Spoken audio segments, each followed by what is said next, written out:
আজকে ছিল বাবা মায়ের অ্যানিভার্সারি। তো আমি আর আমার হাজব্যান্ড মিলে বেরিয়ে পড়লাম একটা কেক আনতে সেলিব্রেট করার জন্য। ছোট্টখাট্টো একটা সেলিব্রেশন হয়েছিল। তো এটা মিয়ামোরের ভেজ আম ফ্লেভারের। আগেও একটা আম ফ্লেভারের কেক ছিল, কিন্তু ওটা ননভেজ ছিল। বাবা কেক কাটছিল, তো মা একটু লজ্জা পাচ্ছিল আমাদের সামনে, তো বারবার বলছিল ধরো একটু হাতটা ধরো। তারপর অবশেষে ওই যে এরম করে হাত দিয়েছে। তো অবশেষে বাবাই কেকটা কাটলো। আর বিয়ের 28 বছর আজকে পূরণ হলো বাবা মায়ের। খুব একটা আজ অব্দি কেক কাটা হয়নি, আমার বরের দৌলতেই 2 বছর ধরে কেকটা কাটা হচ্ছে। কারণ এতদিন ধরে মা বাবা আমাদের জানতেই দেয়নি কবে তাদের অ্যানিভার্সারি। তারপর একটু খাওয়া দাওয়া হলো, আর একটু মোমোই এনেছিলাম, সবাই মোমোটা খুব ভালোবাসে। তারপর বাড়ি চলে এসেছিলাম। বাড়িতে নতুন কাজ হচ্ছে, এখানে ঠাকুর ঘরটা ভালো করে একটু প্লাস্টার করা হয়েছে আমাদের রিসেন্টলি, আর উপরে ছাদ দেওয়া হয়েছে।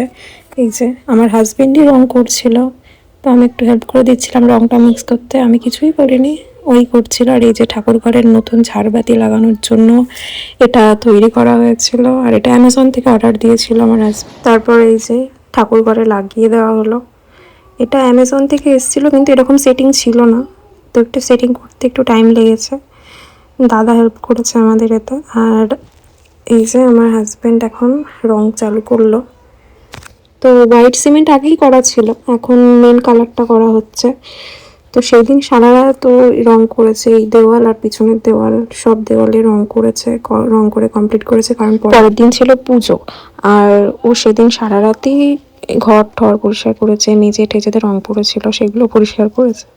আর আমি ভোরবেলা উঠেছি, তখন দেখি ঝড় দিচ্ছে, বৃষ্টি আসবে আসবে করছে। তো বৃষ্টি তারপরে এসেও ছিল, খুব জোর ঝড় দিচ্ছিল। আমি জানলা টানলা বন্ধ করলাম উঠে, তখনই বুঝতে পারি ও তখনও কাজ করছে। আর এই যে একটা জামরুল গাছ আছে আমাদের বাড়িতে, সবুজ কালারের জামরুল হয়, দেখুন সব পড়ে গেছে। আর এই যে সকালবেলা পুজোর তোড়জোড় শুরু হয়ে গেছে, ঘরে নারায়ণ পুজোর তোড়জোড় শুরু হয়ে গেছিলো। বামন ঠাকুর গোছগাছ শুরু করে দিয়েছিল নারায়ণ পুজো হয়ে যাওয়ার পর, কারণ এরপরে আর একটা পুজো হবে। এই যে বাইরে আমাদের তুলসী মণ্ডপের সামনে বড় ঠাকুরের পুজো, আর এখানে খুব মশা বলে বামন ঠাকুর একটু মশা তাড়িয়ে নিচ্ছিল ধুনুচি দিয়ে।